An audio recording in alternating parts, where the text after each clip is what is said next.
Voilà, bonjour à tous, j'espère que vous avez bien dormi, d'autant que vous savez, le mercredi, congrès des USH, c'est la grosse journée, on n'aura pas moins de 3 conférences plénières ici dans cette salle, la remise des trophées de l'innovation également en fin de journée, plus plein d'autres événements, plus les exposants, bref, vous n'allez pas chômer aujourd'hui.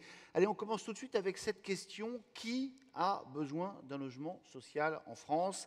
C'est le thème de cette première conférence plénière ce matin, et c'est une très bonne question, parce que si l'on sait déjà, Emmanuel Cos nous le rappelait hier dans son discours, que la France compte plus de 2 millions de ménages en attente d'un logement social, eh bien on est parfois un petit peu, comment dire, aveuglé par des idées reçues, des idées préconçues, par exemple celles qui consistent à penser que le parc social serait occupé par des inactifs. Eh bien non, c'est faux, ils sont minoritaires. Voilà, c'est juste un exemple, mais c'est pour cette raison que l'USH a voulu que cette question soit au cœur de son rapport au Congrès 2021.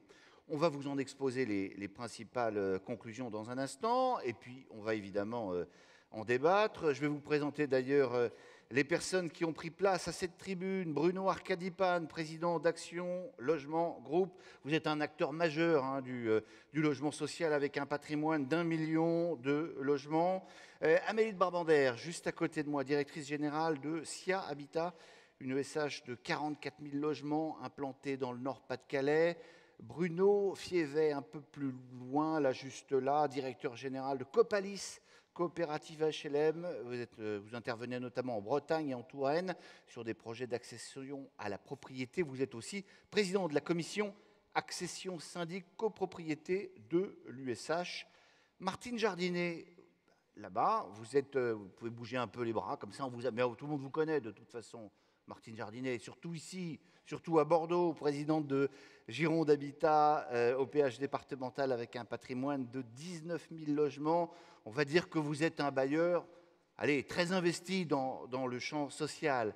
Jean-Yves Manot, 2 crans plus loin, président de la CLCV, Consommation, Logement, Cadre de Vie, l'association de locataires, ancien sénateur socialiste adjoint au maire de Paris pendant de longues années, chargé du logement sous les mandatures de Bertrand Delanoë. Personne ne vous a oublié, Jean-Yves Manot. Catherine Moguien-Sicard, vous êtes là, élue de Limoges, vice-présidente de Limoges Métropole en charge de l'habitat, du logement social, de l'amélioration du cadre de vie, du renouvellement urbain, je n'oublie rien. Je signale que vous êtes également présidente de l'Office public de Limoges, même si là, à cette table ronde, à cette tribune, vous intervenez avec votre casquette d'élu local, hein, on est d'accord. Sylvain Mathieu, merci d'être là à cette tribune également. C'est le monsieur barbu et moustachu, délégué interministériel à l'hébergement et à l'accès au logement. Vous avez notamment la haute main sur l'ensemble du budget de l'hébergement d'urgence. Et ce n'est pas un mystère de dire que ça représente 2,5 milliards par an. Et puis Michael Nogal, député de Haute-Garonne, La République En Marche.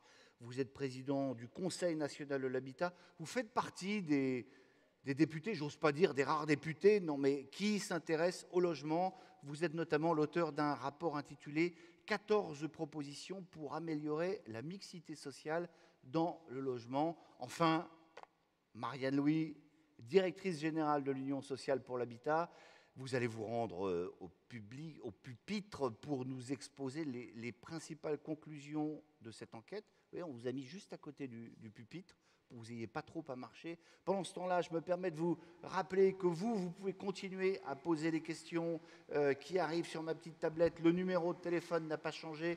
Il va s'afficher 06 44 64 65 04. Et puis, n'oubliez pas de faire vivre ce congrès, votre congrès sur les réseaux sociaux, sur Twitter, sur Instagram. Le hashtag, c'est toujours le même, hashtag congrès HLM. Marianne Louis, je vous cède la parole. Merci beaucoup, Olivier. Merci à nos invités. Merci à vous tous. Voilà, il me revient d'apporter en introduction de cette plénière un éclairage et d'essayer de dépasser un peu une lecture froide des chiffres. Alors, vous avez, dans vos pochettes, vous avez eu le rapport au Congrès. C'est le petit livre violet. Il fait 80 pages. C'est un travail extrêmement fouillé. Et donc, je ne vais pas ici égrener tous les sujets. mais plus en présenter quelques points clés pour la discussion, et puis présenter la démarche, parce que c'est une démarche nouvelle que nous avons voulu et que nous allons reproduire dans le temps. Je le dis, tous les 2 ans, nous ferons un rapport sur l'état de la demande de logement social en France. Ça nous semble extrêmement important de donner à voir les enjeux qui sont devant nous. Je le dis aussi pour nos amis qui travaillent sur l'accession, ce rapport est très tourné pour l'instant sur la partie locative, parce qu'on a fait avec les données dont on disposait, mais évidemment, au fil du temps, on va enrichir la réflexion autour de l'accession sociale et de savoir aussi qui sont les demandeurs de logement social, qui sont les volontaires pour l'accession sociale, et on va approfondir ces points. Alors, le rapport que vous avez peut-être lu, ou en tout cas feuilleté, éclaire plusieurs questions fondamentales. Qui sont les demandeurs? Quelles sont leurs caractéristiques? Et comment s'expriment les différences territoriales? Alors, le premier chiffre, Olivier l'a évoqué, c'est la question du nombre de demandes de logement social. Et on est aujourd'hui à près de 2 152 000.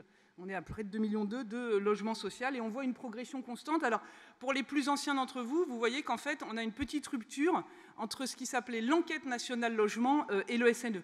Et je le dis aussi pour les plus statisticiens d'entre vous, on a pris un petit peu de temps pour faire justement ce rapport parce qu'il fallait qu'on ait un peu de recul sur le SNE. Il a encore des faiblesses, je suis la présidente du GIP, donc je le dis, je sais qu'il y a encore des faiblesses dans la fiabilité du SNE, mais c'est quand même un bel outil qui nous permet d'avoir maintenant une vision nationale et puis on a une bonne articulation avec les fichiers partagés. Voilà. En tout cas, on voit une demande qui est en progression constante et en gros, la demande a été multipliée par 2,5 en 40 ans, ce qui est très significatif, et elle a augmenté de 20% depuis 2013. Et ce n'est pas des tendances qui vont s'inverser. Vous voyez une toute petite baisse là, mais ne vous surprenez pas, c'est aussi lié au confinement. Et pendant les périodes de confinement, les enregistrements de demandes ont été un peu plus faibles, donc il y a un rattrapage qui est déjà en train de s'amorcer.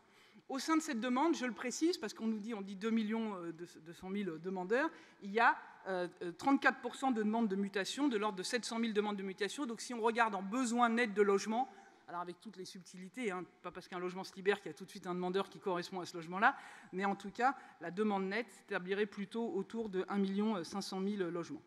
Et alors après, je vais vous présenter quelques graphiques, rassurez-vous, il n'y en a pas trop. On va comparer à chaque fois demande en mutation, demande hors mutation, parce que c'est important pour vous dans les stratégies de différencier ces points.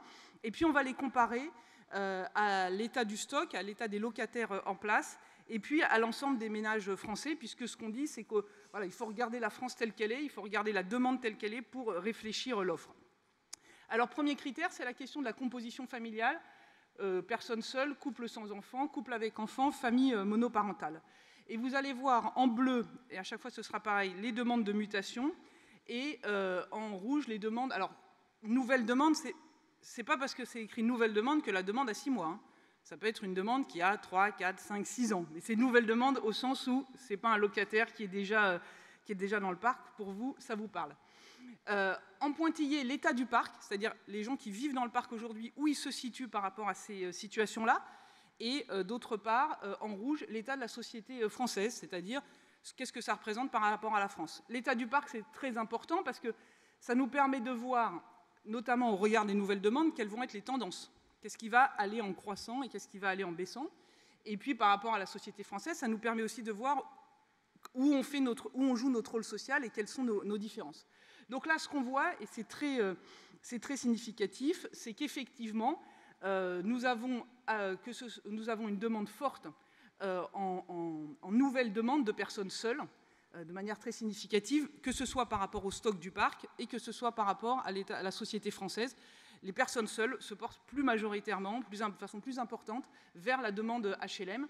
Et puis, vous voyez aussi la question des familles monoparentales, qui est un sujet sur lequel on insiste énormément, parce qu'on sait que ça porte aussi des enjeux d'organisation, de fonctionnement des quartiers, etc., qui est que les familles monoparentales sont plus présentes dans le parc, beaucoup plus que dans la société. Elles représentent environ 10% de la société, plus de 30% près de 30% plus de 20%, pardon, excusez-moi, du parc. Et en termes de demandes et de nouvelles demandes, on est encore au-delà. Donc cette question-là, c'est une question qui nous interpelle sur le public auquel on destine notre parc. Et puis vous voyez bien, quand on fait le total personnes seules, famille monoparentale, au fond, on se pose la question des gens qui vivent avec un seul revenu adulte.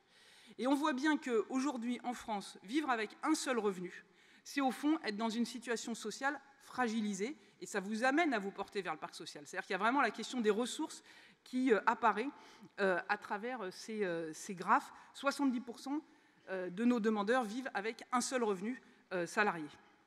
Alors, on va faire le même principe demandeur et mutation sur la question de l'emploi. Alors, Olivier a un peu dévoilé le sujet, mais pour nous, c'est important, surtout en ce moment. Il y a beaucoup de choses qui peuvent se dire sur le logement social. C'est extrêmement pénible et désagréable. Je pense que demain, Emmanuel Cos y reviendra autour de la question de la résolution. Mais dans le logement social, eh ben, un peu comme en France, quoi, vous avez dans le parc social près de 50% des demandeurs et des demandes de mutation, il n'y a pas de grosse différence, qui sont en emploi stable. Alors, qu'est-ce qu'on appelle en emploi stable statistiquement? C'est CDI, fonctionnaires, artisans, commerçants, professions libérales. Et donc, on voit très bien qu'on est vraiment à l'image de la société. En revanche, là, on n'est pas sur les niveaux de ressources. Donc ça renvoie bien à cette idée que dans la société française, il y a des gens qui sont en emploi stable et qui ont des ressources faibles. Et c'est ça, sans doute, qui constitue, et Bruno Arcadi-Panella, c'est là vraiment qui constitue un point absolument fondamental de notre stratégie. Et il faudra le rappeler aussi quand il y a des discours qui sont tenus à l'égard du logement social qui sont faux. Et puis, naturellement, on a moins de retraités, mais somme toute, heureusement, ça veut dire qu'au cours de leur vie, ils ont réussi à faire un parcours résidentiel hors du logement social. C'est quand même ce qu'on souhaite à nos locataires. Et puis, évidemment, en regard, on a plus de personnes qui sont en situation de chômage. Et évidemment, on voit plus d'emplois précaires, mais ça, c'est la vocation du parc. Mais la différence, elle ne se fait pas sur les salariés, elle se fait sur les autres publics. Alors après, on va parler ressources. Alors on parle ressources, nous, dans notre jargon, par rapport au plafond de ressources. Et vous trouvez là une indication qui a été donnée par Emmanuel Cossière dans son discours. Mais vous le savez, on a une part très importante de la demande aujourd'hui qui est sous plafond PLAI. Donc pour un célibataire, un peu moins que le SMIC, pour faire simple. On voit bien que, évidemment, dans le parc social, il y a beaucoup plus de gens sous plafond PLAI qu'en moyenne en France. Ça, c'est complètement normal. Ça veut dire qu'on fait notre métier correctement. Et puis, dans la demande, c'est ce qu'on se dit quand on dit la demande se paupérise, dans la demande, il y a plus de demandeurs sous plafond PLAI que d'occupants qui sont actuellement sous plafond PLAI. Ce qui veut donc dire qu'il faut assumer le fait qu'on joue un rôle de progression et d'accompagnement des progressions sociales, mais le point de départ, il est là. Et après, on accompagne des parcours de vie. Et puis, par rapport à cet argument de vous loger les riches, machin, etc., et entre le plus et PLS, on n'est pas encore milliardaire, il y a un petit peu de marge. Mais ça reste quand même extrêmement limité. Mais évidemment, vous imaginez bien que si on mettait ça sur la courbe des revenus de la société française et pas uniquement qu'on regardait les demandeurs, on resterait encore dans les déciles inférieurs. Donc voilà, et on retrouve d'ailleurs une relative similitude entre la demande de mutation et les gens qui sont des nouveaux demandeurs. Alors, autre élément étudié, c'est pourquoi les gens demandent un logement. Et là, vous savez, dans le formulaire CERFA, on coche des petites cases, et il y a une dizaine ou une quinzaine de motifs. Donc, on a pris les 3 premiers, et on a regardé nouvelle demande de mutation. Alors, évidemment, nouvelle demande, le premier motif pour demander un logement social, je le dis aussi à tous les discours qu'on peut avoir sur le thème, les gens demandent un logement social par confort. Non, la première motif de demande quand on n'est pas dans le parc et qu'on demande un logement social, c'est parce qu'en fait, on n'a pas de logement. Alors, ça ne veut pas dire qu'on est à la rue, ça veut dire qu'on est hébergé, ça veut dire qu'on habite chez ses parents, ça veut dire qu'on a divorcé, mais qu'on est obligé de continuer à vivre avec son ex-conjoint ou son ex-conjointe. Enfin, c'est ça. Donc, si on demande un logement social, c'est qu'on n'a pas son propre logement. Voilà. Deuxième motif de demande pour les nouveaux demandeurs, on le sait. Alors d'ailleurs, le 2 et le 3 marchent souvent ensemble, c'est trop petit, trop cher. C'est-à-dire, j'ai fait des sacrifices sur la surface ou je paye trop cher pour réussir à avoir la surface, voire les deux, c'est trop petit et c'est trop cher. Et puis au niveau des demandes des mutations, évidemment, vous n'avez pas l'absence de logement propre, parce que normalement vous êtes logé, parce que vous êtes demandeur de mutation. Donc on retrouve les problématiques de surface. Trop petit, les gens demandent rarement des mutations parce que c'est trop grand. Ça, vous le savez, voilà. C'est un autre sujet. Mais la famille a évolué. Santé ou handicap, c'est un sujet qui est un vrai sujet aujourd'hui. Et puis la question des problèmes d'environnement ou voisinage. Alors évidemment, c'est une donnée qui peut un peu... Voilà, mais en même temps, il faut en parler. Le CERFA, le formulaire est fait de telle façon que ça renvoie au logement. Mais en fait, dans les enquêtes qu'on peut faire auprès des demandeurs On voit bien qu'en fait, ça renvoie beaucoup à la question du fonctionnement des quartiers, ça peut renvoyer au manque de transport, ça peut renvoyer en fait plus généralement à l'insertion urbaine, d'où toute l'importance du travail qu'on peut faire autour de cette insertion du parc. Et je le dis parce que Bruno Arcadipan est là, en fait, le quatrième motif, si on fait pour les demandes de mutation, mais qui apparaît plus haut si on fait la moyenne des deux, c'est le rapprochement domicile-travail. Et puis, je rajoute un point qui est très important. C'est pareil, quand on a cette idée, des fois on entend des rapports qui nous disent « Oh, mais il y a des logements vacants dans certains coins de la France, et puis les demandeurs, ils veulent tous aller au même endroit quand même. Il faudrait les mettre là où sont les logements vacants. » Généralement, non, ça ne marche pas. Et 84% des demandes sont dans le même EPCI que l'EPCI où vivent les gens. Et ça renvoie aussi aux discussions qu'on peut avoir avec les élus qui disent « Ah, moi, je ne fais pas de logement social parce que vous comprenez, ça va m'amener tous les problèmes d'à côté et tout. » Non, en fait, c'est les gens qui sont déjà là. Hein. Les demandeurs, ils demandent là, en fait, dans leur EPCI. Donc ça, c'est vraiment une idée reçue à laquelle vous pourrez tordre le cou avec ce chiffre. Et puis, je vais juste finir sur ce point. C'est parce que voilà, je m'adresse à vous, vous êtes des organismes, vous êtes des collectivités locales, c'est pour dire que ça, c'est des chiffres nationaux et donc évidemment, aucun d'entre vous ne retrouvera dans ces chiffres exactement la situation de son organisme ou la situation de son territoire. Et d'ailleurs, vous voyez, c'est ce que démontre cette carte qui concerne l'intensité de la demande. On voit bien que l'intensité de la demande, elle est extrêmement variable d'un territoire à un autre, mais elle n'est pas, et ça aussi par rapport aux discussions qu'on peut avoir, et je sais qu'on en a pas mal parlé déjà hier avec les collectivités locales et dans la réunion sur les 250 000, c'est qu'en fait, il y a quand même de la demande partout, presque partout. Ce n'est pas juste 2-3 points. Hein. Voilà, vous voyez, la carte, elle est quand même assez largement colorée avec des degrés d'intensité divers, des points très forts, mais même dans des zones qu'on pourrait considérer comme un peu détendues, loin des grandes métropoles, on voit d'un seul coup des points rouges vifs, c'est-à-dire qu'il y a des zones d'intensité extrêmement poussées, et ça, c'est important.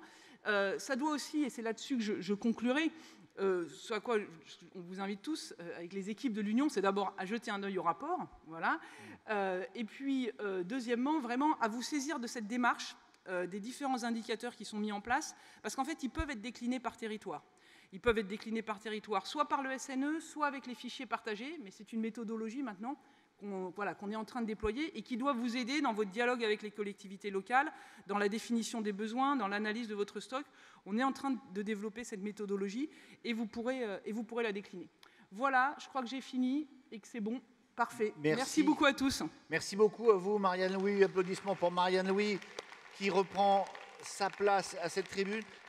Bruno Arcadipan, j'ai envie de commencer avec vous. Vous avez été beaucoup cité par Marianne Louis. Et je sais ce que vous allez me répondre. Mais je vais quand même vous poser la question de manière provocatrice.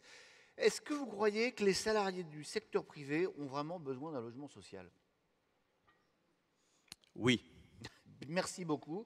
Donc... Oui, je crois que l'étude que Marianne vient de présenter le prouve. Et d'ailleurs, je voudrais saluer la qualité du travail et le volume, la précision et la qualité du travail de cette étude. Là, c'est quelques chiffres clés, mais la totalité de l'étude est extrêmement intéressante, très précise. Et je crois qu'elle apporte un éclairage qui est important, évident, et que, comme Marianne l'a dit, ça va essayer de contrecarrer un peu l'ensemble des propos que l'on peut entendre qui sont à la fois déformés, souvent erronés, voire presque discriminants par moment. Oui, les salariés du secteur privé et du secteur agricole, puisque c'est l'ADN d'Action Logement, cet ADN est donné uniquement pour des raisons historiques de notre ressource. Je dois le rappeler, notre ressource, c'est tout simplement un COV, disent les technos, une contribution obligatoire volontaire, 0,45, et non plus 1%. Hein. Enfin, on ne va pas rentrer dans les détails, mais en tout cas pour Action Logement, et je salue le président Chéritel, qui est le président d'Action Logement Service, qui collecte et redistribue cette PEC. Donc aujourd'hui, elle est stabilisée entre 1,7 milliard et 1,8 milliard, et puis un retour de prêt qui nous emmène à un niveau de ressources légèrement au-delà des 3 milliards d'euros par an. Donc cette ressource doit évidemment retourner vers les salariés des entreprises privées et agricoles. Et comme l'étude le prouve, il est évident qu'une grande majorité des salariés que l'on applaudissait il y a encore un an, tous les soirs à 20 h, donc des salariés qui sont sur les salaires les plus bas, évidemment, ces derniers doivent, trouver un logement. On l'a vu, 84% quand même, c'est énorme. Et puis deux, on doit les accompagner à travers le fameux parcours résidentiel. Et c'est le rôle et l'ADN donc d'Action Logement. Et donc, il est impératif que nous puissions, nous, continuer à intervenir sur ces demandeurs qui sont essentiels. On l'a vu pendant cette crise du Covid. Notre caissière, la jeune collaboratrice de pharmacie, on les a tous vus, tous ces gens qui sont restés au contact des Français, qui sont pas logés ou mal logés. Bruno Arcadi, ma question, elle vous agace dans le fond? Parce que, en fait, moi je la pose de manière évidemment un petit peu provocatrice, mais c'est une question à laquelle, finalement, à laquelle vous êtes souvent confrontés en disant mais attendez, les gens qui sont salariés, qui travaillent, pourquoi seraient-ils prioritaires pour avoir un logement social? Non, elle ne m'agace pas parce que si vous continuez à la poser après autant d'années, c'est qu'on a besoin de faire de l'acculturation. On a besoin de montrer, d'expliquer encore à l'ensemble des Français l'ensemble du spectre d'intervention d'Action Logement, mais de l'ensemble du secteur du logement social et intermédiaire. Donc c'est vraiment impératif. Ce genre de congrès est très important pour qu'à la fois on puisse discuter entre nous, ça fait 2 ans qu'on ne l'avait pas fait, mais également expliquer aux Français qui nous sommes, ce que l'on fait et pourquoi on le fait. Et c'est pour ça que vous êtes à cette tribune. Amélie de Brabander, je me tourne vers vous maintenant. C'est quoi votre réaction quand vous entendez la présentation que vient faire Marianne Louis?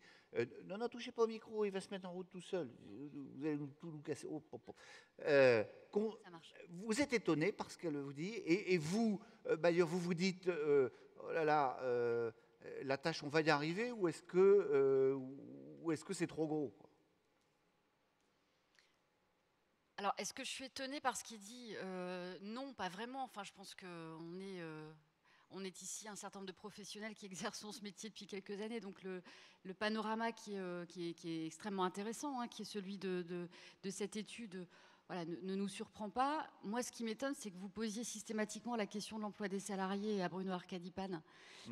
Parce que finalement, l'ADN du logement des salariés, c'est celui de l'ensemble du mouvement HLM globalement. Et j'ai envie de dire que voilà, les organismes autres que ceux d'Action Logement sont aussi là pour accompagner le parcours résidentiel vers l'emploi, et que c'est un de nos enjeux majeurs aujourd'hui. Ce qui est intéressant dans l'étude, c'est quand on confronte finalement la demande de logement à la réalité des attributions. Parce que c'est là qu'on se dit, bon, d'une part, 2,2 millions de demandeurs, ok, mais 4 millions de mal logés en France quand même. Donc on sent bien qu'il y a encore une réalité et une demande potentielle qui est bien supérieure à celle qu'on identifie aujourd'hui à travers le SNE. Et c'est comment on arrive justement à travers des politiques en silo qui sont quand même particulièrement caractéristiques de nos politiques de l'habitat en France, comment on arrive finalement à capter, au-delà des publics prioritaires, du plan logement d'abord, etc., et évidemment, quand on veut faire un peu de mixité, d'aller chercher plutôt les quartiles les plus élevés qu'on a dans la demande, comment finalement on parvient à loger des personnes qui relèvent en effet de toute cette tranche intermédiaire de salariés modestes qui aujourd'hui font quand même les frais de cette double conjonction à la fois de loger les plus démunis et de maintenir une mixité sociale et un modèle généraliste du logement social en France. Sylvain Mathieu, intéressons-nous peut-être à la situation plus particulière des plus précaires, que ce soit les ménages sans domicile, les hébergés, les sans-abri, les DALO, les menacés d'expulsion. Où est-ce qu'on en est? Alors moi, en écoutant Marianne Louis, je me dis heureusement que le mouvement HLM, il existe. Parce que fondamentalement, on pourrait se représenter... Là, normalement, vous devez applaudir. Ah non, c'était pas pour ça. Mais ça, parce que ça va les réveiller un peu. Parce que vous savez... Vous croyez? Non, mais en tous les cas... Alors attendez, vous allez nous le refaire. Non, mais je vais surtout l'illustrer, Monsieur Delagarde. tous les jours, en fait, la question, elle se pose, et ça a été abordé par les uns et les autres, de savoir comment on répond aux personnes qui sont les plus démunies. Aujourd'hui, il y a évidemment les mal logés, mais j'ai vu aussi dans la présentation de Marianne Louis combien les personnes démunies de logement étaient tout en haut. Et donc la question, c'est de savoir, à travers le plan Logement d'abord, à travers le service public de la rue au logement qui a été lancé depuis le 1er janvier, est-ce que le mouvement HLM participe? La réponse est oui, ô combien. C'est-à-dire que depuis 2018, nous avons permis collectivement à 280 000 personnes, 280 000, d'accéder au logement.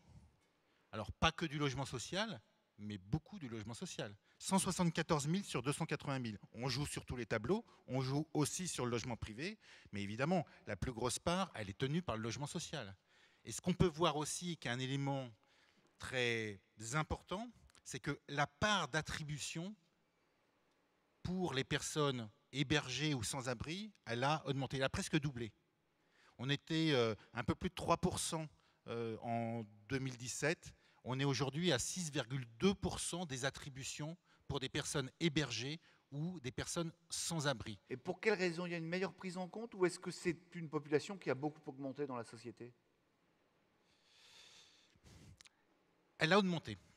Elle a augmenté en termes de places d'hébergement. On sait que aujourd'hui, on est à 200 000 places d'hébergement, donc forcément, il y a eu plus 40 000, notamment liés à la crise sanitaire. Donc, il y a une population sans domicile fixe qui augmente.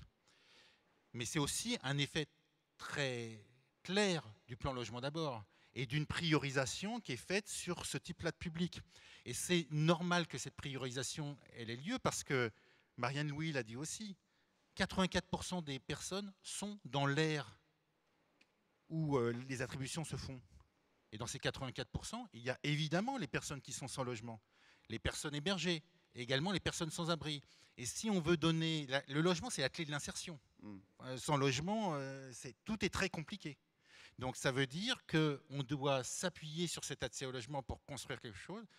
Et ça veut dire aussi pas laisser les bailleurs tout seuls. Il faut de l'accompagnement dans un certain nombre de situations. Moi, je le dis très régulièrement. Une attribution pour quelqu'un qui est en difficulté, pour un ménage en difficulté, il faut qu'on accompagne les bailleurs. Il ne faut pas les laisser seuls.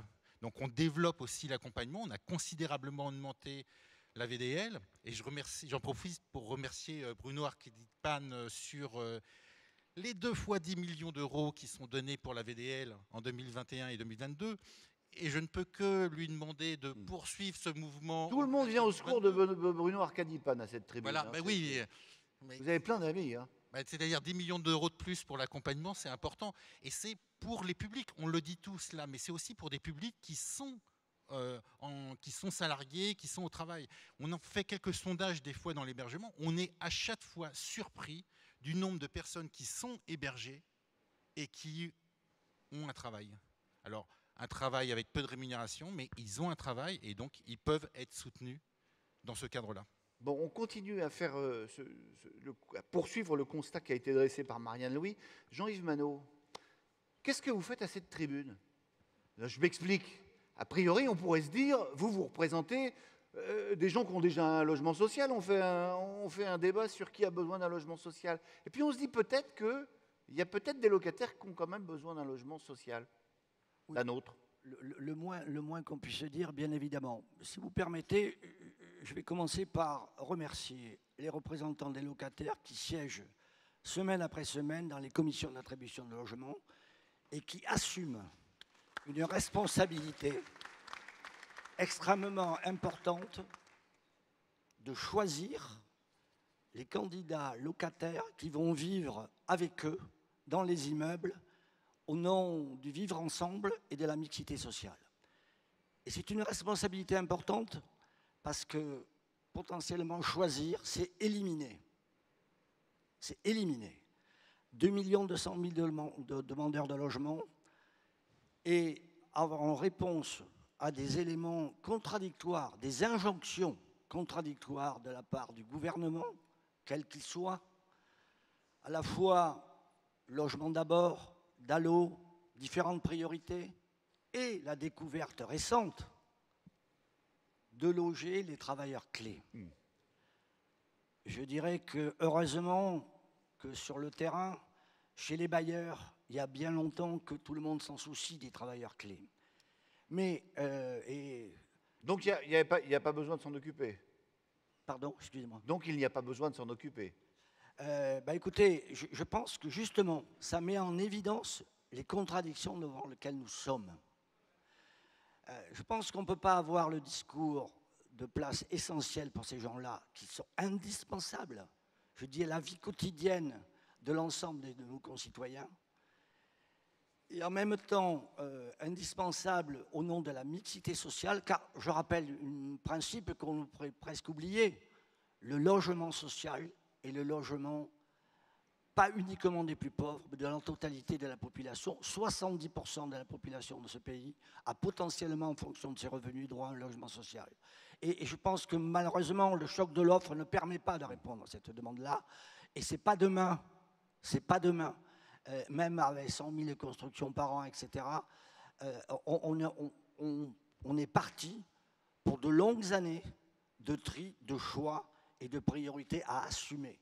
Et assumer des choses au nom de la mixité sociale, je crois que c'est essentiel.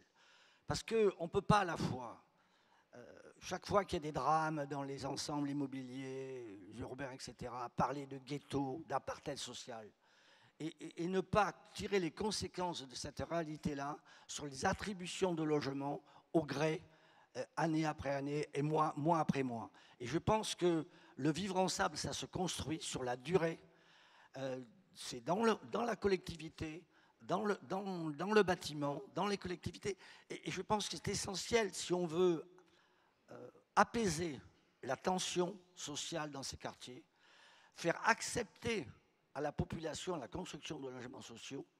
Il me semble qu'il faut qu'on ait un regard extrêmement important sur la diversité de la population qu'on accueille dans le logement social, tout en mesurant le fait qu'on va éliminer potentiellement un certain nombre de demandeurs essentiels, car oui, tout le monde a droit à un logement, c'est même fondamental dans notre pays, mais regardons les choses telles qu'elles sont.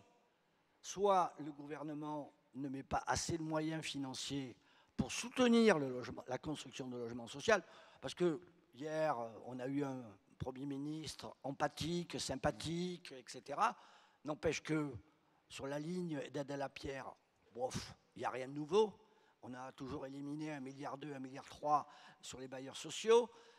On a 500 millions pour l'aménagement, pour la rénovation thermique. Mais pour aider, alors le TFPB, c'est important, etc. Mais on ne va pas passer de 100 000 à 150 000 ou 200 000. Ce n'est pas vrai. La réalité n'est celle-là. Et donc, ce qui manque, c'est la volonté politique et du gouvernement et des élus sur les territoires pour construire du logement capable d'accueillir leur propre population, et leur propre population qui ont besoin d'un logement social pour, me semble-t-il, avoir un parcours résidentiel potentiel, alors qu'aujourd'hui, ils ne peuvent pas le réaliser. Alors, évidemment, Michaël Nogal... Ah, ça y se réveille là un peu, hein, dans la salle, là.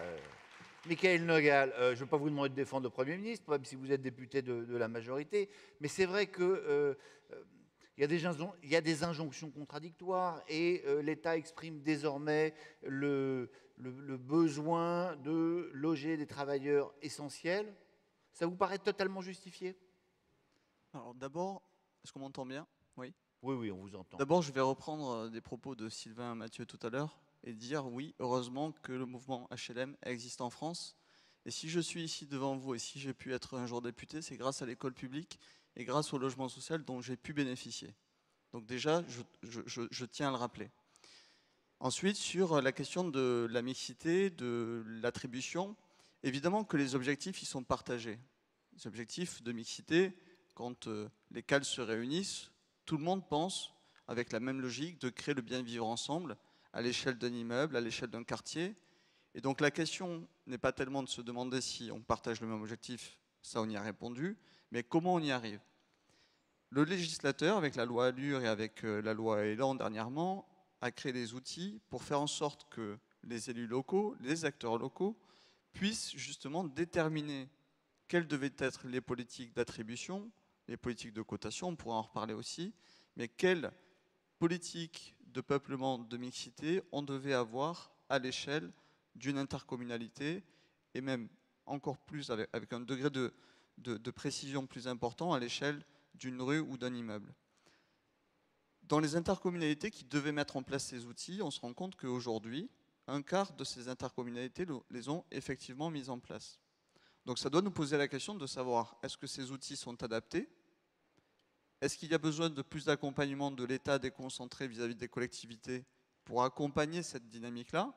Et donc, moi, en tant que législateur, et à la veille de la loi 3DS qui arrive à l'Assemblée nationale à mi-novembre, moi, je suis disposé à entendre aussi les propositions pour améliorer cela. On ne peut pas simplement se contenter de dire qu'on est favorable à la mixité. Ça ne suffit pas.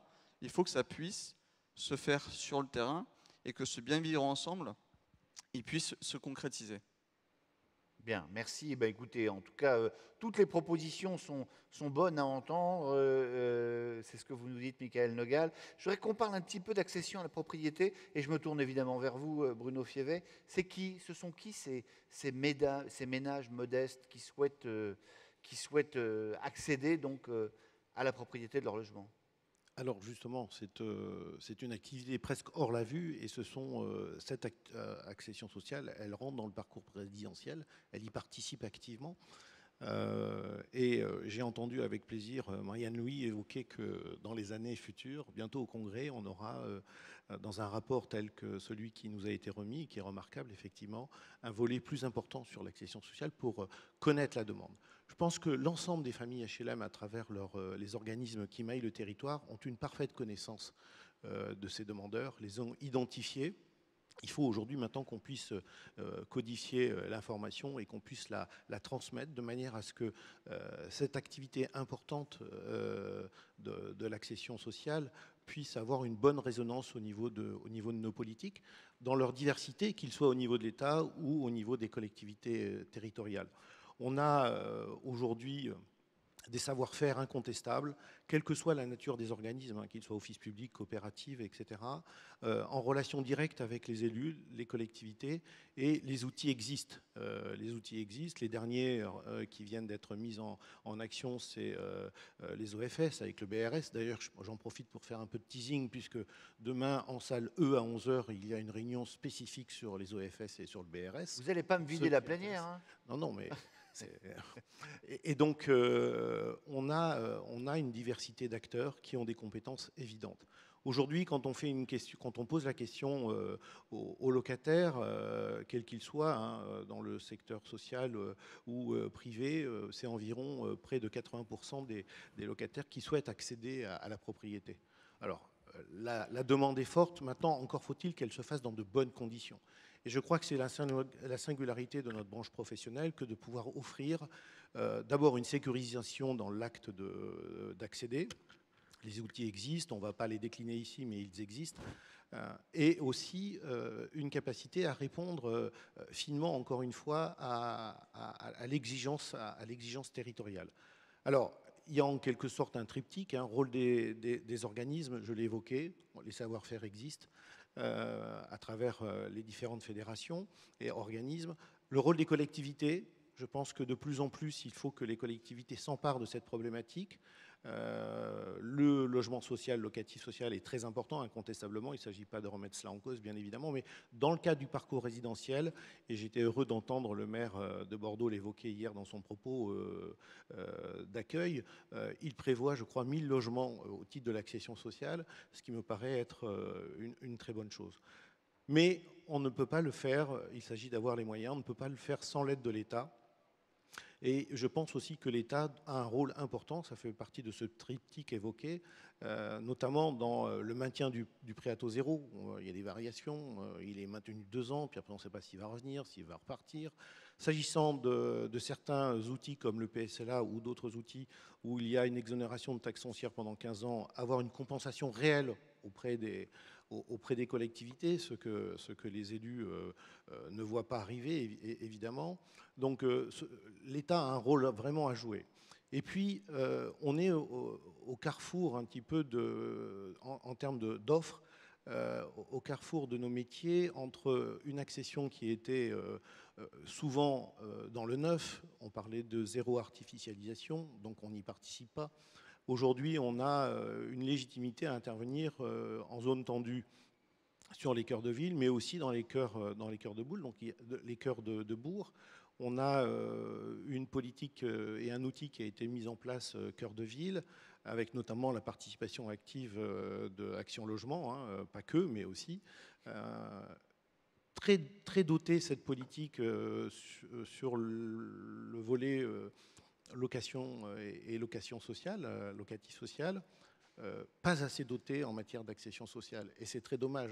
Aujourd'hui, bon nombre d'élus aimeraient avancer, bon nombre d'organismes aimeraient avancer, mais les moyens financiers ne sont pas encore au rendez-vous. Et on sait que l'accession sociale dans l'ancien coûte à ce jour plus cher que le neuf. Vous continuez évidemment à réagir. Il y a des questions, beaucoup de commentaires qui s'affichent d'ailleurs derrière vous, mesdames et messieurs. Catherine Moguin-Sicard, vice-présidente de Limoges Métropole, je le rappelle, c'est quoi, vous, l'analyse que vous faites sur votre territoire ? Alors déjà, je voudrais revenir sur un des chiffres qui a été présenté tout à l'heure, à savoir que c'est 50% de la population en France qui travaille et qui a la possibilité d'être dans un logement social. Moi, ça me fait rêver ce chiffre-là, parce que sur le territoire de Limoges Métropole, on est aux alentours de 28%. 28% d'actifs. D'emplois stables. Voilà. Donc moi, ça me fait rêver. Après, on parle beaucoup des demandeurs, mais on n'a pas évoqué, on parlait du besoin des demandeurs, mais quel est le besoin du territoire ? Je pense que sur Limoges Métropole, c'est un sujet que nous avons travaillé. On ne peut pas se contenter de se figer sur les demandeurs de logement social. L'idée, c'est, on l'a vu à travers le chiffre dont je vous parlais tout à l'heure, c'est essayer de capter une population qui aujourd'hui n'imagine même pas pouvoir bénéficier du logement social. Donc on parle de jeunes actifs. Quand en commission d'attribution de logement, on voit des jeunes actifs avec un revenu à 1 200 € qui n'ont même pas droit à l'APL et qui ont un reste à vivre un peu compliqué et qui peuvent éventuellement se diriger vers de l'habitat privé, forcément, à la fin du mois, va être encore plus difficile. Donc tous ces sujets-là, on essaye de les travailler. On en a sur le territoire de Limoges Métropole 9 quartiers prioritaires, donc c'est énorme. Un projet de renouvellement urbain terminé, 4 autres qui sont en cours de démarrage. Derrière, il y a effectivement, vous l'avez souligné tout à l'heure, Action Cœur de Ville, le programme Action Cœur de Ville. Si on écoute, si on doit répondre aux demandeurs aujourd'hui sur le territoire de Limoges Métropole, il faudrait qu'on développe les petites typologies de logements. Ma volonté, c'est de dire, on a déjà en cœur de ville des bâtiments, des immeubles inoccupés, voire insalubres. Mobilisons nos efforts, et c'est là où effectivement Action Logement et Action Cœur de Ville interviennent, c'est de dire aux bailleurs, mobilisez-vous pour réinvestir ces immeubles, faire de l'acquisition-amélioration, passer aussi, c'est le cas notamment de l'ESH Noalis, sur une opération que j'ai visitée lundi, là, une opération de démolition-reconstruction. On sait que sur ces immeubles existants, on ne peut pas avoir de grande typologie. Donc, essayons de capter les bailleurs, et y compris des investisseurs privés avec lesquels je travaille régulièrement, pour essayer de faire du renouvellement urbain en centre-ville et d'utiliser ces typologies pour attirer notamment les jeunes actifs. Et essayons sur des constructions neuves ou sur de la reconstitution de l'offre dans le cadre des projets en rue, de mobiliser plutôt nos efforts pour accueillir des familles, sur des maisons individuelles, sur de l'accession à la propriété, sur des quartiers du centre-ville où on a un petit peu de foncier. quitte à mobiliser l'EPF de Nouvelle-Aquitaine pour nous aider dans des préemptions sur du foncier qui pourrait être intéressant, et également sur du foncier de la première ou deuxième couronne. Martine Jardinet, finalement, même question que Catherine Moguin-Sicard. Oh là là, la bonnette. Oh là là, vous avez regardé, heureusement que le délégué interministériel est là. On se connaît tous les deux, on a l'habitude. La Gironde est impliquée dans un grand programme de logement d'abord avec lequel nous avons travaillé avec Sylvain de façon importante. Je suis ravi que vous soyez l'un à côté de l'autre, mais pas d'échange de bonnettes, s'il vous plaît. Non. Je vous écoute. Je vous disais, finalement, c'est quoi l'analyse que vous faites, vous, sur votre territoire, différent évidemment de celui de Limoges? Alors, différent de celui de Limoges, un peu différent de ce qui est proposé par l'excellent rapport au Congrès dont Marianne-Louis nous a fait une synthèse. Nous avons une population un peu plus jeune. Nous avons un peu moins de personnes qui sont sans logement lorsqu'ils font cette demande. Par contre, c'est souvent parce qu'ils sont hébergés, parce que le logement aussi est insalubre. Et c'est vrai que, moi, je voudrais sincèrement remercier Emmanuel Cos et toute l'équipe de l'USH d'avoir fait ce travail, parce qu'enfin, on parle des gens. Enfin, on parle des gens, on parle de ce qui est très cher à notre président Jean-Luc Glaise, puisque je suis aussi, j'ai le privilège d'être vice-présidente du département, c'est-à-dire l'habiter. Et à partir de là, on se pose effectivement des parcours, la question du parcours résidentiel des personnes. Et d'avoir vu des histoires, en définitive, en début de ce rapport, c'est quelque chose qui me paraît tout à fait essentiel. Le parcours résidentiel, petit temps, c'est pas quelque chose d'évident, pour la bonne et simple raison, c'est que, comme on l'a dit, la question des mutations, c'est pas simple, que quelquefois des personnes ont un grand logement, aimeraient bien avoir un logement un peu plus petit, ou vice-versa, mais que lorsqu'on leur propose un autre logement, c'est plus dans la même résidence, c'est plus dans le même quartier, et tout l'environnement est modifié. À partir de là, effectivement, ils restent sur place, dans le grand logement ou dans le petit logement, alors qu'au 3e étage, on pouvait, et le rez-de-chaussée pouvait s'inverser. Ça vient poser un deuxième point qui est, je crois, très très important. Je ne sais pas comment on peut le résoudre, mais c'est la question de la rigidité du système. C'est-à-dire qu'on a du PLS, du PLAI, du PLUS, etc. Et qu'à partir de là, ça correspond à des logiques financières et non pas des logiques de parcours résidentiel des personnes. Monsieur le député, pour être membre du CNH, je me dis qu'il y a un travail considérable à mener sur ce point-là, mais je n'ai pas de solution. Mais je crois que vous êtes un brillant expert en la matière et que vous faites de nombreuses propositions. Vous avez raison, il faut toujours flatter. Je le flatte un peu quand même. Mais oui, mais vous avez raison. Alors, Michael Nogal, maintenant vous êtes flatté. Voilà. Donc, faut répondre à Martine Jardinet. Si vous coupe, c'est fichu parce que je sais qu'il parle très très longtemps après. Non, il va vous répondre là et après je vous redonne la parole. Bon, ça commençait bien, mais bon, ça termine un peu moins bien. Non, je voulais réagir par rapport à ce que vous avez dit et par rapport à ce que disait Sylvain Mathieu aussi tout à l'heure. C'est-à-dire qu'en effet, on doit se placer d'un point de vue du citoyen et des besoins des citoyens. Et on l'a vu, et grâce à l'étude de l'USH, et moi aussi je remercie Marianne pour tout le travail qui a été fait, parce que c'est à la fois très utile, et on se rend compte que, évidemment, beaucoup de Français pourraient être logés dans un logement social, et que le mouvement HLM seul ne pourra pas apporter toutes les solutions pour les publics qui sont sous plafond PLAI. On voit dans les nouvelles demandes, c'est évidemment les plus importants. Et c'est pourquoi une des raisons et une des choses qui nous mobilise le plus avec Sylvain Mathieu, qui s'occupe du plan logement d'abord, c'est la mobilisation du parc privé. Le Premier ministre en a parlé hier, avec la future adaptation du dispositif loi abordable qu'avait initié d'ailleurs Emmanuel Cos. Et moi, je crois qu'une des réponses est vraiment celle-là. Et je sais qu'on peut aussi, je veux saluer l'action du groupe Action Logement, parce que la garantie Visale, notamment, qui est cette garantie locative qui permet de lever les freins à l'accès au logement, a été étendue il y a peu, pour les salariés qui gagnent moins de 2 500 € net par mois. Et donc, je crois que c'est par ces outils-là, évidemment que l'État doit faire sa part. Les annonces du Premier ministre hier sur notamment la compensation totale de l'exonération de TFPB en sont une première démonstration. Mais c'est important que les partenaires de l'État et Action Logement est le partenaire majeur sur ces politiques de logement et d'accès au logement.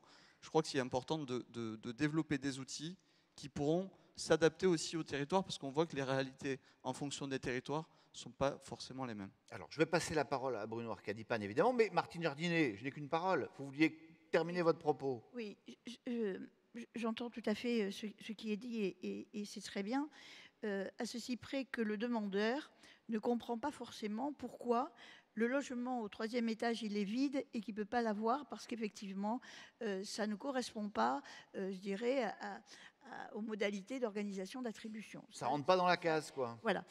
Ensuite, Sylvain Mathieu a souligné quelque chose qui me paraît très important, c'est la question de l'accompagnement.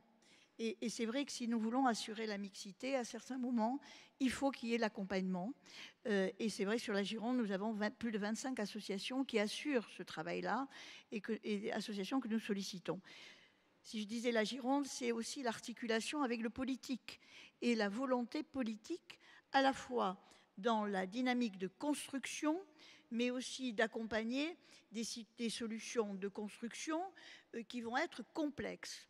Regardons, par exemple, en 2014, nous avions au niveau du département 74 dossiers qui étaient des dossiers très complexes. À l'heure actuelle, 2020-2021, nous en avons 600. C'est-à-dire qu'il y a une nécessité de travail, en particulier nous sur le bailleur social, mais pas que. Et je crois que ça, c'est quelque chose d'important. Quand je parlais de la dynamique, je dirais, impulsée par une collectivité, quelle qu'elle soit, en matière de logement, pour que les bailleurs puissent, à un moment donné, répondre à ce besoin, mais il y a une réalité financière. Et quand Madame, au niveau de Limoges, soulignait qu'effectivement, il y a du logement vacant, si vous étiez venu sur le stand du conseil départemental hier, vers 12h30, vous auriez vu qu'il y avait une dizaine de bailleurs ou d'associations ou de collectivités qui étaient présentes pour qu'on leur remette le trophée fabriqueur d'habitat. C'est-à-dire qui, comme Domo France, vous voyez, a obtenu un trophée pour la réhabilitation de logements anciens à l'intérieur de la ville de Bordeaux pour le mettre à disposition de personnes en très grande difficulté. Ou bien Gironde Habitat, mon bailleur favori, qui effectivement, sur par exemple Toulaine, va réhabiliter du logement pour faire, enfin plutôt un presbytère, pour en faire du logement, un tiers-lieu, etc. Parce que ça correspond au désir à la fois des habitants et du maire, mais ceci signifie que le conseil départemental sort le chéquier et va accompagner financièrement cette réalisation. Donc si ces différents niveaux que je viens de citer ne sont pas en place, on ne pourra pas répondre aux besoins et aux demandeurs. Et dernier point qui a été souligné, et c'est vrai que vous avez dit merci aux locataires, je voudrais dire que l'implication des locataires dans les conseils d'administration, c'est quelque chose d'absolument essentiel, et dans les commissions d'attribution, parce qu'ils nous font remonter les besoins, les réalités, avec nos personnes qualifiées et autres, et en particulier une dimension essentielle, c'est le problème que soulignait monsieur tout à l'heure, c'est-à-dire tous les jeunes couples qui ne peuvent pas accéder au logement social parce qu'ils sont plus prioritaires, parce qu'ils gagnent effectivement quelque chose, et ils ne peuvent pas non plus accéder au logement privé. Un cadre à Bordeaux ne trouve pas de logement. Merci Martine Jardinet. Bruno Arcadipane. Vous vouliez réagir, je vous voyais à ce qui a été dit évidemment sur le... On a beaucoup été cité, donc je vais réagir. Je crois que tout ce qui a été dit est vrai. Donc ça montre la complexité du sujet. Quand on part de l'hébergement d'urgence jusqu'à l'accession à la propriété, c'est un spectre incroyable. Et évidemment, pour reprendre ce qui a été dit tout à l'heure, nous avons besoin de l'ensemble du secteur. Quand je dis nous, c'est Action Logement, mais également la France, les Français. On a 3 grands métiers. Et en fait, ça vient d'être souligné, mais je vais les préciser.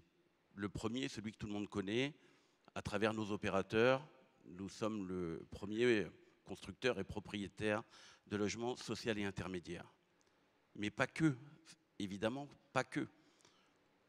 On finance et on soutient la totalité du secteur, à travers tous les produits que l'ensemble des bailleurs sociaux connaissent.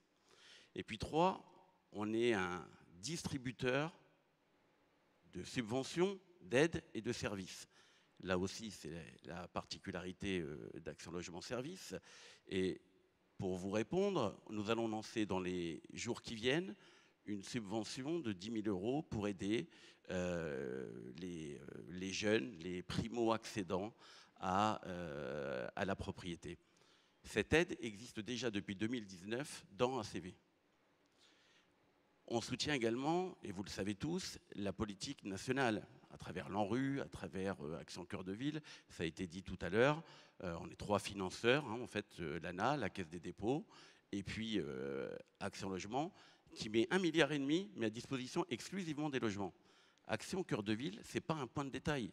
Action Cœur de Ville, c'est une offre nouvelle de logements en France, au cœur de nos villes moyennes, de 10 000 logements, déjà en cours de réalisation. C'est quelque chose qui n'a pas été réalisé en France depuis au moins 30 ans. Travailler les dents creuses, reprendre l'ensemble du bâti abîmé ou totalement oublié, etc., c'est quelque chose d'exceptionnel. Et ça, c'est impossible de le réaliser sans les gens que vous avez devant vous. Le secteur du logement social existe partout dans le monde.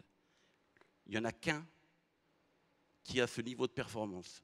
Je le dis, on n'est pas toujours obligé de se regarder le nombril ou de se dire on est les meilleurs, mais de temps en temps, il faut le dire. Il y a 2 ans qu'on ne s'est pas réunis, au nom du groupe, au nom des partenaires sociaux, moi je tiens à le dire, le logement social à la française, pour dire ça comme ça, est un modèle unique et c'est le meilleur au monde.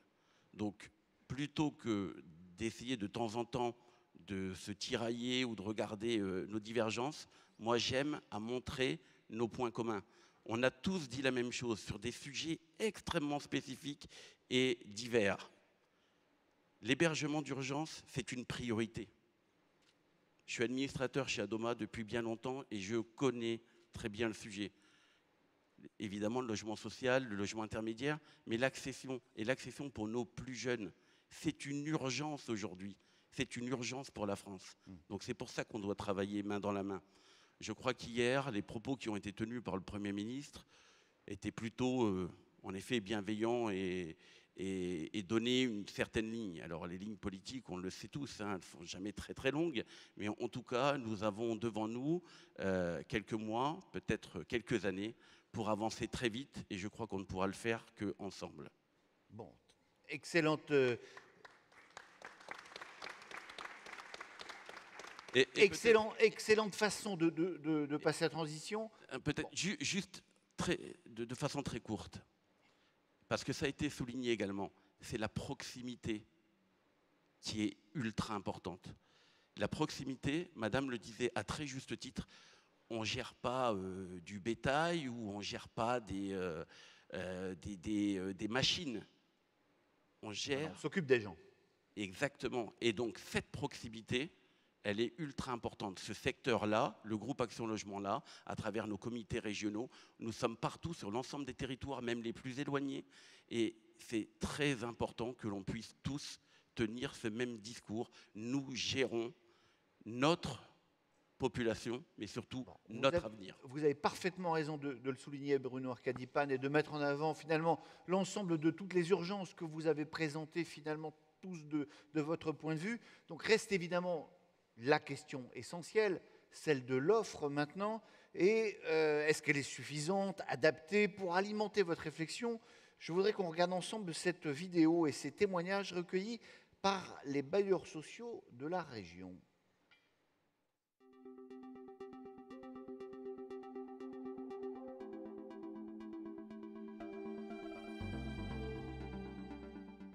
Donc Horizon Habitat Jeune, on est une association donc, de structures d'économie sociale et solidaire. On revendique notre statut associatif, donc à but non lucratif. C'est une association qui milite pour l'émancipation des jeunes de 16 à 30 ans par le biais de l'outil du logement, puisque le fait d'habiter avec eux, puisqu'on dit toujours qu'on habite avec les jeunes, le fait d'habiter avec eux nous permet vraiment de pouvoir travailler avec eux des questions de fond, ou des choses du quotidien de manière conviviale et d'aborder des sujets vraiment qui sont intéressants pour la société. Donc du coup, ça fait pas longtemps que je suis dans cet établissement, depuis à peu près octobre. Et par connaissance, en fait, j'ai découvert ce bâtiment, cette résidence. Et c'est vrai que c'est pas mal parce qu'on a vraiment un accompagnement personnel. On nous aide vraiment à faire les démarches, même pour le loyer, au niveau de la CAF, au niveau des aides qu'on peut toucher. Donc c'est vraiment très avantageux. On est vachement aussi aidé par les personnes qui sont au secrétariat donc par rapport à tout, par rapport à la recherche d'emploi, par rapport à des activités aussi qui nous permettent de voir plein de choses. La résidence Joséphine Baker a été construite en 2019. Elle comporte 400 logements, des T1, dont 15 PMR et 2 pour PMR lourds avec accès par télécommande. Ces T1 sont de 16 mètres carrés et comportent une kitchenette et des sanitaires privatifs. Et tout est inclus, donc électricité, eau, chauffage et internet fibré en Wi-Fi. J'ai réussi à installer tout ce que je voulais mettre dans mon logement, que 16 mètres carrés, mais c'est très suffisant pour moi. Ça me sert juste de base pour m'installer. Après, moi, je vais en cours, je vais travailler. Je viens seulement pour dormir ici et un petit peu me mettre sur l'ordinateur, mais c'est tout, quoi. Voilà, l'association elle s'est construite sur ce foyer de jeunes travailleurs. Alors, c'est pour ça qu'on parle aujourd'hui encore de réhabilitation en cours, parce qu'au fur et à mesure, forcément, il y a eu plusieurs réhabilitations qui ont permis de proposer des logements qui s'adaptent aux besoins des jeunes. Si j'ai un logement personnel, c'est bien sûr pour me permettre d'être dans des conditions d'études. Et déjà, par rapport à ma faculté, le logement il est plus proche de ma faculté. C'est le premier point positif. Ensuite, il est facilement accessible. Il y a le bus et quand je veux y aller à pied, je peux le faire. Et aussi, le cadre il est vraiment paisible. Il n'y a pas assez de bruit, c'est vraiment agréable pour étudier. Le logement, c'est d'abord un toit, mais c'est aussi un enjeu de société, savoir où se loger, savoir où bien vivre. Et surtout, c'est un enjeu primordial de société pour les jeunes, pour les étudiants, pour les apprentis. Et la région Nouvelle-Aquitaine s'engage depuis de nombreuses années déjà pour permettre à des jeunes d'accéder à des logements au plus près de leur formation et de leurs besoins.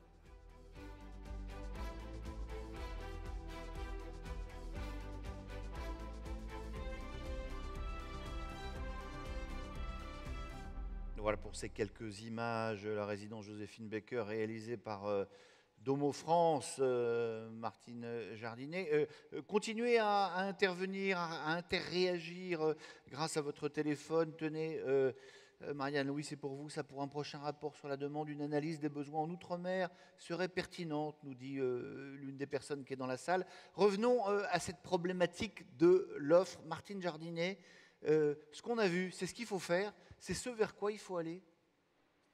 Des résidences avec 400 logements Oui.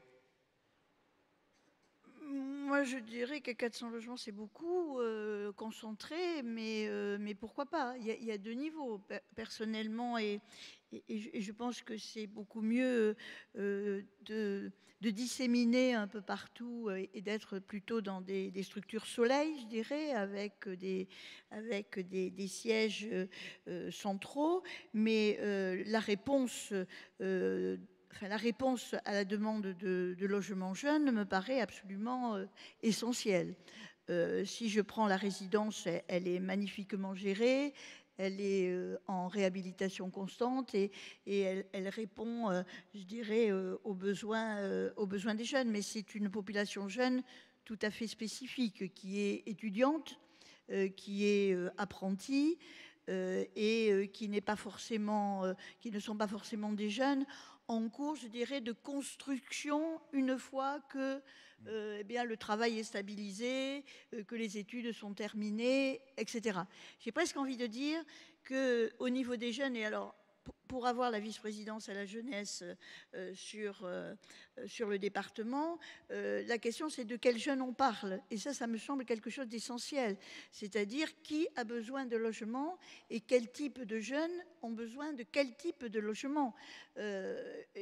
Quand vous êtes avec une résidence et un FJT de ce style qui répond à une demande, comme le jeune a pu l'expliquer, qui une copine qui arrive et une construction, je dirais, d'un pseudo-ménage ou d'une famille en cours, le logement ne répond plus. Et le problème, il est là, c'est-à-dire qu'on se retrouve avec énormément de jeunes où l'un est en FJT, l'autre est encore chez papa-maman, qu'un bébé est quelquefois en route et qu'ils ne parviennent pas. Alors vous me direz qu'ils ont peut-être mis la charrue avant les bœufs. Non, mais que dans la logique, moderne. ils devraient se marier, attendre HLM. d'avoir le logement, etc. Ce n'est pas la réalité. Et si effectivement, comme le disait Marianne Louis, on veut s'occuper de ces vrais demandeurs, alors il faut se dire quelle est la réalité de cette population. En Gironde, nous avons beaucoup plus de jeunes qu'il n'y en a dans l'enquête nationale. Et mon amie Pauline Vert, qui est l'administratrice, je dirais, à Gironde Habitat, me dit souvent, Martine, on ne peut pas arriver à loger les couples de jeunes. Alors oui, la région répond, et que ce soit Domo France, dont le président est là, ou Gironde Habitat, que je préside, ou même les autres. Il y a une question, là, le montant des loyers dans ces résidences jeunes, vous le connaissez ou pas? Le montant, ça dépend. Alors, je ne sais pas exactement celui-là, mais on est autour de 400 ou 500 euros pour certains. Mais ils ont les allocations, ils ont l'allocation logement en général. Ce qui me paraît aussi très important, c'est ce qui a été dit. C'est ce qui a été dit aussi. C'est que dans ces foyers de jeunes travailleurs, il y a effectivement un accompagnement. Et se pose une question essentielle qui est l'accès au droit. C'est-à-dire l'accès à l'information, à quel droit je peux accéder. Et si vous voulez, ce qui me paraît très très important aussi d'ailleurs, vous voyez, le département, il a fait ça. Oui, pas trop long, Martine Jardy. J'aimerais que tout le monde puisse s'exprimer. Il faudra le regarder, hein, parce que je vais lui donner. Mais c'est super, parce que Sylvain Mathieu veut s'exprimer, et puis ensuite Amélie de Brabander. Les QR codes. On est à peu près tous d'accord sur la nécessité de répondre aux besoins des territoires et de répondre à la demande. Oui, jusque-là, c'est bon. Jusque-là, tout va bien. Bon. Ensuite, il y a quand même une question qui est celle, et le reportage sur les jeunes le montre bien, le fait de travailler à cette réponse à la demande, d'avoir aussi des produits spécifiques, c'est aussi construire l'avenir. C'est évidemment répondre aux besoins des territoires, y compris pour les personnes qui sont les plus démunies, les travailleurs pauvres aussi, mais c'est également essayer de casser la spirale de reproduction de la pauvreté. À chaque fois qu'on loge dans un logement social des personnes, qu'on les stabilise, eh bien, il y a quelque chose qui est fait pour construire l'avenir sur un territoire. Ce sont bien les habitants encore du territoire qui sont concernés. Et puis, on contribue globalement à apaiser la société. Enfin, c'est très important d'avoir cette vision aussi de la place extrêmement forte du mouvement HLM dans la construction sociale et dans la construction de l'avenir. Et ça, c'est un point clé. Deux choses. J'ai parlé des produits spécifiques. Il faut quand même que les bailleurs sociaux investissent sans doute plus des produits spécifiques. Il y a la question du logement des jeunes. Moi, je pense aussi aux pensions de famille. Le Premier ministre, il en a parlé hier. Les pensions de famille, c'est un beau produit qui fonctionne. Et de ce point de vue-là, il faut que les bailleurs l'investissent plus. Ça monte, mais ce n'est pas encore assez. Deuxième chose, et je crois qu'on l'a tous dit, c'est un partenariat. On y arrive ensemble. Ce n'est pas que l'État, ce n'est pas que les élus, ce n'est pas que les bailleurs, c'est tout le monde. Et de ce point de vue-là, et le rapport Rebsamen le dit bien, il y a un sujet de conviction politique. Il faut absolument que les élus soient convaincus que ça passe aussi par le logement social. L'avenir de leur territoire passe par le logement social, passe par des produits spécifiques, passe par une réponse qui soit globale, qui parle des personnes les plus démunies à d'autres personnes travailleurs pauvres. Et c'est comme ça qu'on fait société et c'est comme ça qu'on y arrivera. Amélie de Brabander et puis Bruno Fievet veut prendre la parole aussi. Alors juste Peut-être sur la question des jeunes, oui, il y a un sujet majeur et je pense qu'on oublie de dire que pendant la crise de 2020, début 2021, il y a un tiers des jeunes qui retournaient vivre chez ses parents et qu'aujourd'hui, on a une demande de la part de cette population qui est absolument énorme et qu'il nous faut accompagner à ce titre-là. D'ailleurs, le groupe Habitat en région met en place un levier au pouvoir d'achat des jeunes en les aidant à s'installer parce qu'il y a aussi la dimension évidemment économique qui pèse énormément pour eux. Mais je voudrais quand même revenir parce que bon, ce qu'on évoque depuis tout à l'heure, c'est quand même la conjonction de deux éléments qui font la situation d'aujourd'hui. C'est l'insuffisance de l'offre. Alors, on évoque aujourd'hui, et tant mieux, un certain nombre de pistes qui permettraient de dégager, mais il y a quand même une insuffisance de l'offre qui est majeure. Dans les Hauts-de-France, il y a 180 000 demandes. Il y a eu 45 000 attributions l'année dernière. Accessoirement, on est la région la plus jeune, on est la plus touchée par les problématiques de chômage. Et on est aussi une région qui est structurellement quand même en manque d'attractivité. Donc, on a une demande qui augmente moins qu'au niveau national parce qu'on a aussi une forme de déficit migratoire dans les Hauts-de-France. On est passé à la 5e place d'ailleurs des régions les plus peuplées en 3-4 ans. Donc, il y a vraiment un sujet d'insuffisance de l'offre. Et donc, la question du développement, alors on peut évidemment envisager la mobilisation du parc privé, etc. Il va falloir qu'on mobilise tous les leviers à notre disposition.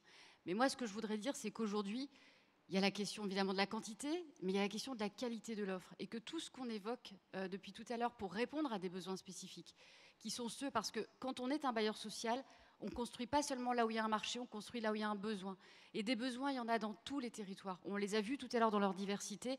Accessoirement, on a vu que les Hauts-de-France, il y avait toutes les couleurs du panorama dans cette région.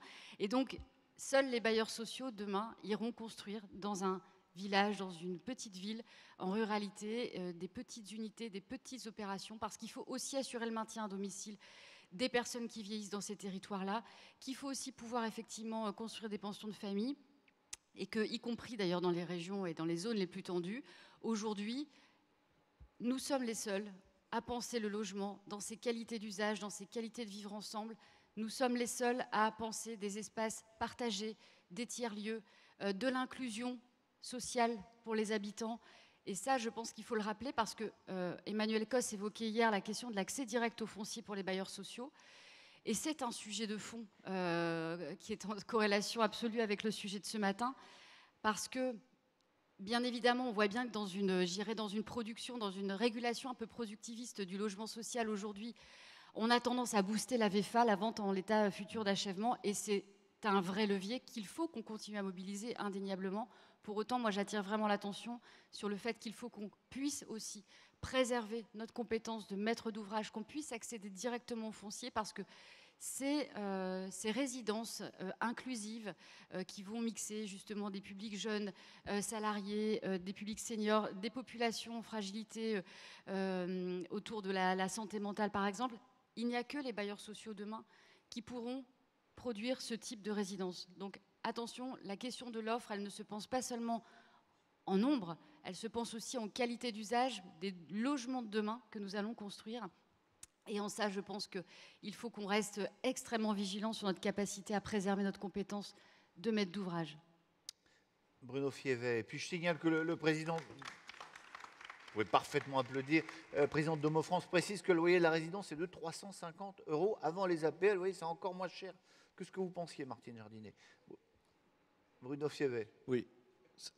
Non, mais vous discuterez après avec le président de S'agissant de l'offre, je pense qu'on change un peu de paradigme désormais. On évoquait le rôle important qu'avaient l'État, le bailleur, les collectivités, de toute évidence. Je pense qu'il faut ne pas oublier l'utilisateur, qu'il soit locataire ou accédant. Dans les années 50, l'État a construit beaucoup en disant « je sais ce qui est bon pour vous ». Dans les années 80, les promoteurs immobiliers se sont emparés de la chose en disant « je sais ce qui est bon pour vous », notamment en matière d'accession. Et je pense qu'aujourd'hui, les citoyens nous disent « nous, on sait ce qui est bon pour nous ». Et donc, je pense que tant dans la partie locative que dans l'accession, et notamment dans l'accession avec l'habitat participatif, on a des solutions qui vont permettre de modifier cette résilience et d'accompagner notre production en répondant à une demande qui devient de plus en plus fine et de plus en plus territorialisée. Et ça me semble assez important d'introduire cela dans le débat. Je voudrais réagir sur les propos concernant Action Cœur de Ville.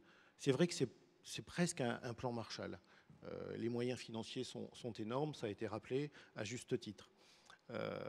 J'aurais souhaité, moi, et j'aurais aimé que, s'agissant de l'accession sociale à la propriété, il y ait une écoute singulière, puisqu'on change de braquet, on ne travaille plus sur du neuf, on travaille sur de l'ancien, avec des problématiques, on est dans la haute couture, des problématiques d'héberge, des problématiques de PLU, s'agissant du stationnement, des problématiques liées à l'architecte des bâtiments de France, qui intervient souvent, etc., etc. Autant d'éléments qui renchérissent le coût de production et qui tendent à faire que les produits en sortie ne rendent plus solvables les demandeurs, avec pourtant une appétence réelle. On est en cœur de ville, on a un habitat de proximité par rapport à l'ensemble des commerces, on a besoin de cette politique, et elle a été mise en place. Mais je pense qu'il faut absolument qu'il y ait un effort supplémentaire, une lecture supplémentaire au stade où nous en sommes, pour permettre de mener à bien des expériences et que ces expériences puissent nourrir ensuite, pourquoi pas, et je me tourne vers monsieur le député, une politique qui pourrait être de manière mise au niveau de la métropole de façon systématique. On passera la parole évidemment au député, mais Bruno Arcadipane, sur cette question de l'offre. Écoutez, Action Cœur de Ville va connaître un Action Cœur de Ville 2, vraisemblablement. Ça a été annoncé par le Premier ministre et confirmé par le Président de la République. Les financeurs n'ont pas été encore mis autour de la table, mais vous pouvez nous faire confiance. On évoquera évidemment comment fluidifier, accélérer encore ACV2. Mais pour être très clair, je l'ai dit tout à l'heure, c'est un succès quand même phénoménal. 10 000 offres en 4 ans, 10 000 offres nouvelles. Je crois que pour un premier jet, c'était exceptionnel, d'autant plus que c'était la première fois que nous réalisions ça sans loi, sans intermédiation. C'est-à-dire que chacun des acteurs a travaillé sur sa partie. L'ingénierie pour l'un, le montage financier pour l'autre et le logement pour le troisième. Donc, sans l'aide du législateur, on a réussi en 4 ans, 4 petites années, sachant que la première année est dédiée quasiment systématiquement à l'étude.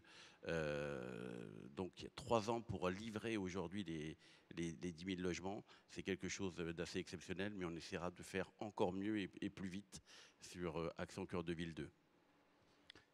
Jean-Yves Manot, je me tourne vers vous parce qu'on parle évidemment de l'offre. Parlons peut-être aussi un tout petit peu des demandeurs, des locataires. Comment est-ce qu'on fait pour être véritablement à leur écoute? Est-ce que ce n'est pas trop compliqué aujourd'hui pour les demandeurs de logements sociaux? Alors, objectivement, le fichier central de demandeurs de logement a ouvert des possibilités extrêmement importantes. Et de facilité potentielle.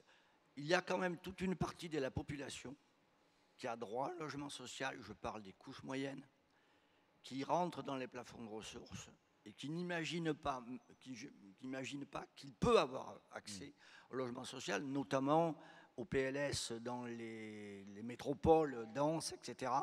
Est-ce qu'ils n'imaginent pas ou est-ce qu'ils se disent de toute façon ça ne sert à rien parce que ma demande n'aboutira jamais?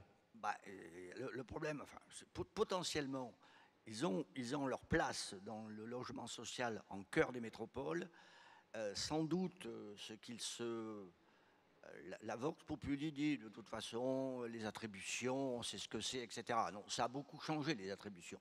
Et donc, si jamais, potentiellement, on réserve ces logements qui sont construits pour eux, à la population qui est correspondant dans l'éventail de revenus de ces personnes, ils ont leur place. Ce qui se passe, malheureusement, c'est que souvent, on va chercher, y compris par les préfets, des personnes candidates où visiblement les revenus ne leur permettent pas d'accéder à ce type d'appartement, mais on intègre l'APL et à partir de là, on met ces familles-là dans ce type d'appartement et donc du coup, les couches moyennes n'ont plus leur place dans l'ensemble immobilier qui ont été fait. Le produit a été fait pour eux. Et en définitive, il est peu utilisé pour ces populations-là. C'est regrettable au nom de la mixité sociale, bien évidemment, et j'y reviens. De façon un peu globale, je pense que vous avez parlé de proximité et pour répondre à la demande, etc. Je ne suis pas sûr que l'immensité de concentration, notamment autour d'Action Logement, sont pourtant de cohérence géographique des groupes constitués, répondent à la notion de proximité. Je pense que les offices départementaux locaux sont beaucoup plus adaptés pour sentir les choses de façon un peu plus précise et par rapport en lien avec les pouvoirs publics, les élus locaux, et que méfions-nous des énormes outils que vous êtes en train de construire. Qu'on le veuille ou non, vous serez obligé de décentraliser les économies que vous feriez potentiellement à une certaine étape. Vous recréerez par nécessité de la décentralisation des antennes, des agences, etc., pour être là aussi près des habitants et répondre à leurs besoins sur le plan local. Réponse très courte, Bruno Arcadipane. Alors, très courte, nous sommes les plus locaux, qu'ils soient. Philippe Rondeau, qui est là, il a été cité à plusieurs reprises à travers son institution que tout le monde connaît ici, qui est Domo France, est le président de son institution. Ensuite, sur la proximité, nous sommes un groupe paritaire, monsieur. Donc, on ne peut pas être plus proche puisque la gouvernance d'Action Logement est constituée de 5 organisations syndicales et de 2 organisations patronales. Nous avons, au-delà de nos opérateurs, et il y en a beaucoup dans la salle, des présidents de comités régionaux et des présidents de comités territoriaux pour les Outre-mer. Si vous n'avez pas un outil comme Action Logement aujourd'hui, comment peut-on investir aujourd'hui 1,5 milliard dans les Outre-mer? Ça n'a jamais été fait. Sur la dernière mandature, je rappelle que c'est 100 millions qui étaient précisés pour les Outre-mer. Nous, on met 1,5 milliard. Donc, si vous voulez, nous avons des présidents locaux, des présidents qui sont là depuis longtemps dans nos différentes structures et une gouvernance paritaire qui nous donne à la fois cette visibilité et cette proximité avec les gens. Nous, on ne fait pas que les loger, on les met aussi à la gouvernance. Donc, si vous voulez, là, je ne peux pas vous laisser dire ça. C'était peut-être vrai il y a quelques années, mais depuis la réforme d'Action Logement, vous pouvez demander à Marianne si on n'a pas une proximité avec le secteur, si on n'est pas en appui avec le secteur et si on ne travaille pas tous les jours avec des offices publics. Donc, je veux bien que nous soyons toujours le pestiféré de la bande, mais je vous garantis qu'Action Logement est au cœur des sujets, au cœur des territoires et au plus près des bassins d'emploi, parce que les entreprises qui versent ce 0,45 sur la base du salaire, donc de la masse salariale de nos salariés, nous sommes ensemble pour prendre les grandes décisions et les redistribuer. Il y a des partenaires sociaux dans la salle. Je peux vous dire que ce que vous venez de dire est faux. Vous pouvez discuter avec eux après. Vous n'êtes pas tous d'accord à cette tribune, c'est pas grave, c'est même un petit peu fait pour. Malheureusement, on va bientôt être obligé de conclure. On va laisser évidemment notre député conclure, mais d'abord Marianne, oui, puisqu'il faut demander à Marianne, à vous de ramasser un certain nombre de choses qui ont été dites. Merci, c'est un peu vie ma vie de directrice générale d'un mouvement multifamille. Mais je reconnais le côté très corporate de Jean-Yves, qui a été longtemps président de Paris Habitat et qui légitimement défend les offices et les offices départementaux. On peut pas lui en vouloir. Non, je voudrais aussi répondre à la question qui a été posée tout à l'heure sur l'outre-mer, parce que c'est une bonne question. Et j'y réponds en disant il faut lire le rapport. Évidemment que l'outre-mer est dans le rapport. Quand on dit loger la France telle qu'elle est, l'outre-mer est en France. Et donc, dans le rapport, il y a l'outre-mer. D'ailleurs, sur la carte finale que je présentais, vous voyez, j'ai vérifié, il y avait la Guyane, il y avait la Réunion, etc. Donc, c'est bien un rapport qui couvre la métropole et l'outre-mer. Et pour ce qui est de l'analyse statistique territorialisée, on peut évidemment, comme pour toutes les autres régions métropolitaines, faire des extractions outre-mer. Je crois même d'ailleurs que dans la contribution outre-mer préparée par Maguedine Edli et la direction outre-mer, il y a ces précisions qui sont faites. Deuxième point, je voudrais juste, tout à l'heure, Bruno Arcadipan a dit, tout a été dit, et c'est vrai que beaucoup de choses ont été dites. Il y a des choses aussi en filigrane qui ont été dites, mais qui peut-être je vais utiliser pour quelques éléments de complément, puis pour ouvrir sur des dossiers. D'abord, c'est vrai que ce dont on parle toujours, nous, c'est la demande exprimée. Et par rapport à d'autres segments qui parlent des fois en marché, en demande potentielle, nous on parle en demande exprimée, on sait que la demande potentielle est beaucoup plus importante que la demande exprimée. Je n'ai pas voulu alourdir la présentation, mais vous verrez dans le rapport, on voit aussi que ces 2,2 millions de demandeurs ne sont pas toujours les mêmes. En fait, il y a un renouvellement. C'est-à-dire que tout au long, si on prenait sur une séquence de 5 ans, il y a beaucoup plus que 2,2 millions de ménages qui ont demandé un logement. Ce qu'il y a, c'est qu'il y a des demandes qui sont tombées, qui ont trouvé une autre solution, qui n'ont pas été renouvelées, etc. Mais le rapport, la relation des citoyens au logement social, elle est beaucoup plus que de 2,2 millions de demandeurs, sans parler de ceux qui sont dans le logement. Ça a été un peu évoqué tout à l'heure à travers le rôle des commissions d'attribution. Attribuer, c'est faire un choix, c'est une espèce d'entonnoir. C'est-à-dire qu'on passe de 2,2 à 2,2 millions à 400 000. Parce que les attributions, tous les ans, c'est 400 000. Et là, évidemment, c'est extrêmement difficile à faire. Et là, on a l'injonction de la mixité. Et au fond, l'injonction de la mixité, moi, je l'entends, mais il n'y a que 2 façons de la résoudre. Et il n'y en a qu'une qui est honorable pour nous. La première, ce serait de dire, on va loger moins de publics fragiles, parce que sinon on ne fait pas assez de mixité. Ça, ce n'est pas notre métier, ce n'est pas notre honneur, on ne le fera pas. Et l'autre, c'est de dire, on va produire plus pour pouvoir élargir l'offre. Et ça, c'est la seule solution, en fait. C'est-à-dire que si on veut traiter ces sujets-là dans l'ordre, il faut forcément passer par un développement de l'offre. Et je finirai sur un point, parce que le sujet a été évoqué, et je pense que sur les jeunes, le problème qu'évoquait Martine, c'est qu'un couple de jeunes qui gagnent 1 400, 1 500 euros chacun, voilà, ils n'ont pas forcément beaucoup de recul pour aller dans le parc privé, c'est difficile pour eux, et pour autant, ils ne sont plus éligibles au logement social. Et c'est plus ça que la question, à mon avis, du niveau de redevance à 350 euros qui était le problème. Et donc, il faut vraiment, je pense qu'on a un sujet fondamental autour des jeunes smicards. Je vais faire simple, un jeune, un SMIC, un peu plus qu'un SMIC, aujourd'hui, il y a une vraie problématique de logement. On ne peut pas tout de suite les orienter vers l'accession parce que quand on débute dans la vie, on n'est pas sûr qu'on va habiter là, on ne sait pas où, etc. Et donc, il y a un sujet qui est un sujet vraiment pour la société. Et je finirai là-dessus. J'ai dit qu'on referait tous les 2 ans un rapport sur la demande, qu'on essaiera à chaque fois de faire un zoom. Le Conseil social nous y avait invités. Je pense que le prochain rapport, il sera zoomé sur la question des jeunes parce qu'on voit bien que c'est un sujet majeur. Voilà, je vous remercie. Michael Nogal.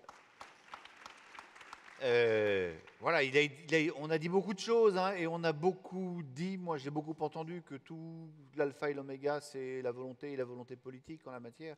Vous êtes député de la majorité.